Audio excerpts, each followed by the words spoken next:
આપના વિસ્તારના તાજા સમાચારો મેળવવા માટે TV92 ગુજરાત ન્યૂઝ ચેનલને સબસ્ક્રાઇબ કરી બેલ આઇકોન ઓન કરો।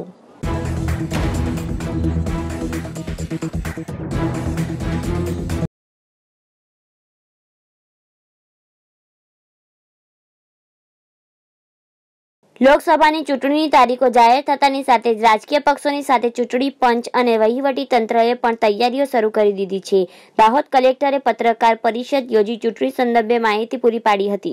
લોકસભાની ચૂંટણી જાહેર થઈ ગઈ છે ત્યારે આગામી 23 એપ્રિલ ગુજરાતમાં એક જ તબક્કામાં મતદાન થશે, જેને લઈને આજે દાહોદ કલેક્ટર દ્વારા પત્રકાર પરિષદ યોજવામાં આવી હતી। દાહોદ લોકસભા બેઠકમાં 7 વિધાનસભા બેઠકો આવેલી છે, જેમાં 23 એપ્રિલના રોજ મતદાન થશે, જેમાં 13,51,865 મતદારો નોંધાયેલ છે। કુલ 1142 મતદાન મથકો ઉપર મતદાન પ્રક્રિયા હાથ ધરાશે, જેને લઈને વહીવટી તંત્ર દ્વારા સંપૂર્ણ તૈયારીઓ કરી લેવામાં આવી છે। સાથે જ અનિચ્છનીય ઘટના ન બને તે માટે સુરક્ષાને પગલે પોલીસ વિભાગ પણ સજ્જ બન્યું છે।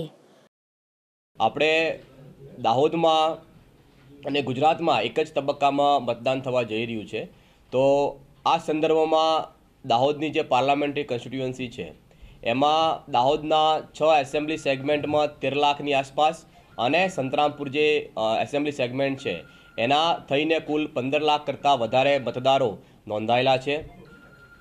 અને દરેકે દરેક મતદાન મથક ઉપર જે બેઝિક સુવિધા આપવાની છે બધી સુવિધાની ચકાસણી ERO દ્વારા કરવામાં આવી છે।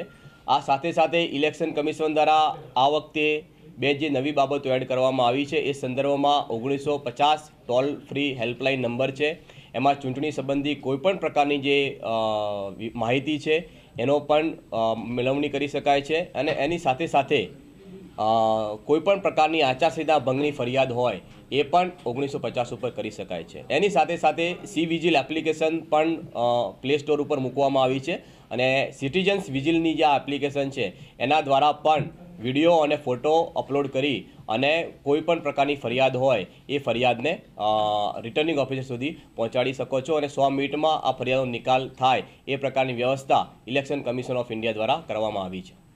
આભાર।